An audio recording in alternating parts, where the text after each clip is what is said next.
What's the difference between personality and suitability? There's a huge, huge difference. First of all, personality questionnaire, they're usually not work-related. Sometimes, but usually not very work-related. Okay? Questionnaires in suitability is entirely work-related. Now that's fantastic if you look at it from a legal point of view as well. If you're asking people a bunch of questions that are not related to, to your job, to the job, or even jobs, you're much more exposed. But if you're asking questions with face validity to it, and you're scoring on questions that have some statistical validity and face validity, you're in a lot better position than you are otherwise. Okay, results are not job specific. So, you do a personality results. How would you like to be, trying to legally defend a situation that I was just describing, where the guy says, well, my interviewers take the trait that they like the best. Do you think you can defend that? You're dead. You're finished. Okay? But if you have a preset plan that says, yes, this job description involves a lot of initiative, okay, you've got no problem with putting a trait there and measuring that trait in terms of your legal exposure. Okay. Interviewers use their own bias, as we said. It's very clear that people pick people who are like themselves. My traits are right, aren't they? I'll pick people who are like me. I've got a lot of practice in justifying the fact that my traits are right, because I've been justifying myself for, a lot of years now. Okay, norms are usually used to interpret results. We use specific performance criteria. Okay, little or no correlation with performance. Correlates with job performance, and we test it and measure it to see that it does correlate with job performance. Only about half of the suitability factors. Personality covers only about half of the suitability factors, whereas suitability covers the full range. Personality assessment usually measures about 10 to 12 traits. Suitability assessment measures 156 traits. And that's very challenging to do, and I'll explain how we do that to get to that. Okay? A personality assessment doesn't easily work across cultures, because you're almost guaranteed to have certain questions that are very culturally sensitive. So it's very hard to get those kind of instruments to work across cultures. Whereas if you're asking work-related questions, it works beautifully across cultures. We're in 26 different countries. We analyze our data. There's about a ½ point difference on average in our scales at the most between different countries, even with very different cultures like Japan and China and India. There's very, very small differences in terms of the norms on those types of questions. So it works beautifully across culture, and you can translate it, and even those differences can be adjusted in the translation. So you get a very, very excellent result crossing borders. We've done an interesting analysis, basically, of looking at the relationship between job success, the probability of success, and how much people enjoy their jobs. And what we found is that if people enjoy less than 75%, have about less than 75% of their job, the chances of them performing well are really low. And if they enjoy more than 75% of their job, the chances of them succeeding are about 4 times greater than the people who are less than 75% of the job. That gives us a little clue that we should be looking at how much people are going to enjoy the job. And generally, personality assessment doesn't do that. Okay? So we want to look at work preferences and integrate that with personality assessment. The other challenge of assessment is people like to cheat, or they like to tell you what they think you want to hear. And that's especially difficult. And that's true if they come to an interview, isn't it? They're sitting there thinking, what do you want to hear? And they're trying to figure out what to tell you that'll make them look the best, right? Well, the same is true when they sit down to do a behavioral assessment. They're trying to game and think, okay, what are they trying to hear? So you've got to have some very powerful mechanisms that deal with that. Assessments that ask you to rank yourself, rate yourself on different questions are generally a lot less successful. Why? Because we like to think of ourselves really well, don't we? And we're going to rate ourselves high.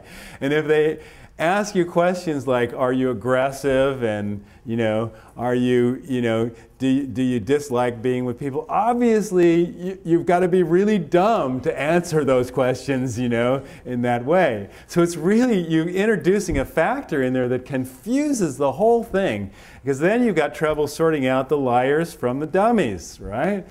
And it's really, really difficult to do it if you ask you to you rate yourself. Well, I experimented a long time with asking people to rate themselves. And you know what? They rate themselves really high on almost everything, right? But if you ask them to rank their preferences, then you get a much more powerful and much more accurate result. So all of our assessment is done with a ranking technology. And on top of that, all the items that they rank are equally attractive. It's really bad in behavioral assessment to ask people negative questions. Are you an argumentative? You go in, you're answering this for a job. Are you argumentative? Oh, absolutely. I'm the most argumentative person in the world. Hire me, please. Maybe if it's trial lawyer, that may be all right. But it's ridiculous if you're asking that kind of question. You can't ask negative questions. And how they'll often do it is they say, well, we'll then, norm it. And so the people who say they're the most argumentative, we'll figure they're really argumentative. And the people who say they're least, they're not as, they're a little bit argumentative, we'll accept that. But it doesn't differentiate the liars from people who are telling the truth. And so you get this really confused result, right? So the basic principle in behavioral assessment, you can't ask negative questions. It doesn't work. You've got to be able to determine the negative traits from the relationship between the positive traits. And that's where paradox technology comes into play. We never ask any negative questions, but we are able to assess a whole series of potential negative behaviors. And the better thing about that, too, is when people rank their positive traits, they generally do a pretty good job of it. Okay? If I ask you to rank your virtues, you're generally going to do pretty well with that, right? But then I can determine the vices by looking at the relationship between the virtues. And that's the principle behind the system. Okay. Okay. So you want the preferences to be equally attractive. But on top of that, you want a paradox technology which then looks at the relationship between the traits. And you've got another thing that happens with behavioral assessments is people will just answer anything. They'll just bump, whatever, this is not important, I don't like doing this, and boom. Or they'll be trying to do it while they're doing 7 other things and they're just not paying attention to what they're doing. That happens very frequently. And then you've got other cases where they're saying, okay, well now I still want to try to game it. I still want to try and think of what you want to hear. So you've got to have some mechanism which will catch that. And we have what we call a technological lie detector. It really checks for the consistency of the answers. It does about 200,000 cross-references to cross-reference the person's answers because the questions are asked twice, and each in a different context. And then it does a tremendous series of cross-references to determine whether the person has answered the question. And that tells you the reliability of the answers. So for a person to get through our system and lie, they have to not only beat the technological lie detector, it's possible but not easy, but they also have to beat all the counterproductive traits that are determined through the paradox technology. Because even if they beat the lie detection, they'll come out and look like a pretty crazy person because they'll have to be able to put all those paradoxes in the right order at the same time. If you've got people who will do that, send them to me, I'll hire them right away. Because we need somebody that clever. what about this paradox thing? Well, human psyche is basically paradoxical in nature. And by understanding that, we're able to see the dynamics of people's behavior. If we think of human beings as flat, and we measure, okay, we've got 5 traits, the big 5, or however you want to call it, the 5 traits, and think of that personality as being flat, we're missing all of the unconscious drivers of behavior. Understanding the paradox, we deeply understand a person and effectively facilitate development. So let's give you an example. On a typical scale, we would have something like frank and diplomatic. And this is called a bipolar scale, and you'll find this in almost every behavioral assessment that you see. And we measure people on a point between frank and diplomatic, right? It sounds reasonable, right? It sounds a little bit logical, right? But actually, it's terrible. And when I first developed our system, I looked at this, and I looked at the instruments around, and I said, clinically, this is a disaster. This is not covering people's, unconscious drivers of behavior. It's just dealing with the surface. So I said, we need a different way to do this. Well, there's a paradoxical way of doing that. If you look at this case, we've got a score of frank at 10 and a diplomatic at 10. And you know what that looks like on the bipolar scale? It looks like right in the middle. If you then look at a poor communicator who has low frank and low diplomatic, you know what that looks like on the bipolar scale? Right in the middle. So what that tells you is you're not differentiating good communicators from poor communicators. You're just dealing with something you might call style. Okay? But it's not actually telling you what you need to know, because this person and this person will look exactly the same on the bipolar scale. Okay? And the bipolar scale assumes that you're either frank or you're diplomatic. But it's not true. You can be both frank and diplomatic. And you can be neither frank nor diplomatic. You've got 4 possibilities here. You've got a good communicator, high, high. You've got a poor communicator, low, low. You've got a blunt communicator who's high frank and low diplomatic. And you've got an evasive communicator who's high diplomatic and low frank. Okay? Either of these could be counterproductive. And if you notice, I haven't asked any negative questions. Okay? I've asked positive questions on these dimensions, related to these dimensions, and as a result, I've determined this relationship. Okay? So I'm able to then determine if the person is blunt or evasive without ever having asked that question. Okay? And that's the power of the paradox. If you use a bipolar scale, you've lost that completely. You have no way to determine it. If you turn it on its side and you say we're going to put frank on this side and diplomatic on this side, you're able to see a good set of 4 possibilities. High, high means good communicator. Low, low means poor communicator. High frank, low diplomatic is blunt. And high diplomatic, low frank is evasive. And you're able to see how a person falls in relationship to that dimension. There's 4 ways that we look at this. For example, high frank, high diplomatic, we call forthright diplomacy, and we call this balanced versatility. That means the person can be either.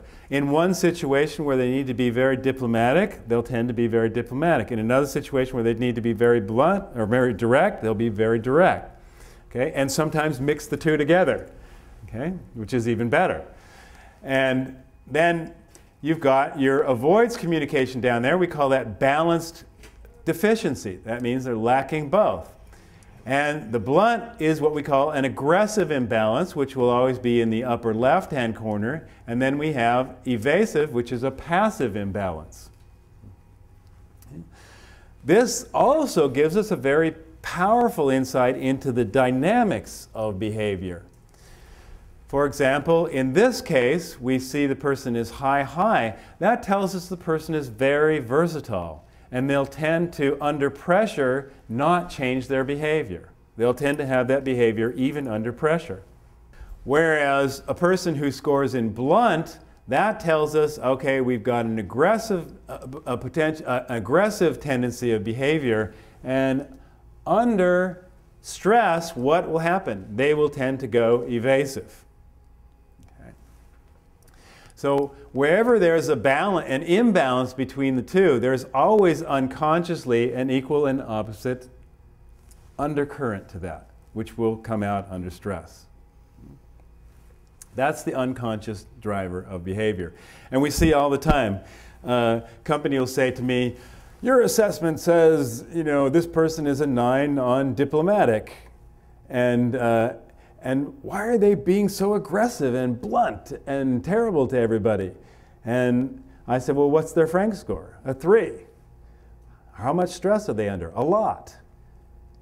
What's happened is they've flipped to the other side under the stress, okay? Which is what you can never measure if you're thinking of personality as a flat phenomena. It's not. It's a dynamic process.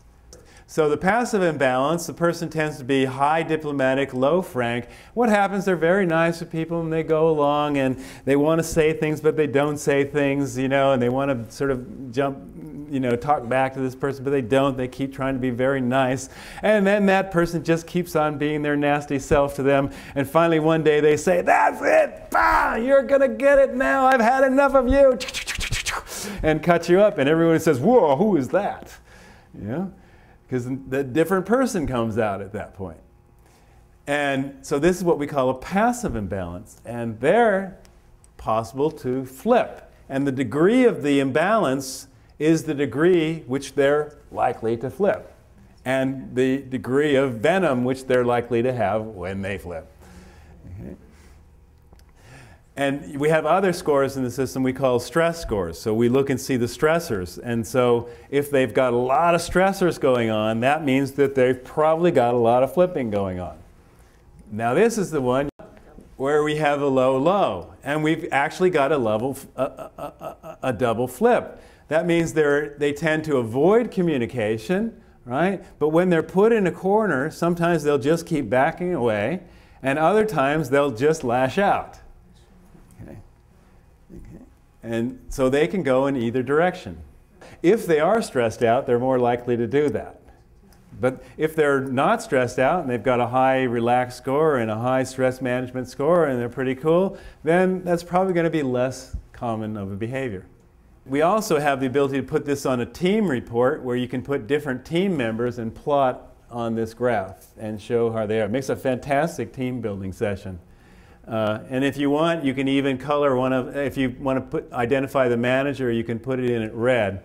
Or if you want to try and do a team building with your sales team in relationship to your technology team, you can then color the sales team in red and see how they plot together. Then it'll become pretty quickly obvious of why you're having communication problems between the two teams. We also have a report that tells us how to manage, develop, and retain. And this report is intended for the manager of the person. And it tells them, this is this person's employment needs. Okay? We often talk about retention and how important retention is. But it's just common sense if your manager is thinking about your needs as a person in relationship to the job, you're going to have a much higher retention, aren't you? You know, if they're just viewing you as someone who, you're the cog in the wheel and you're here to do the job and that's it, it's not, they're obviously going to be much more likely to go someplace else. Yes. So what we want to do is clue the manager into what is this person's needs. How are they supposed to know? Well, you can ask them and try to figure it out, but that's kind of a slow way to do it.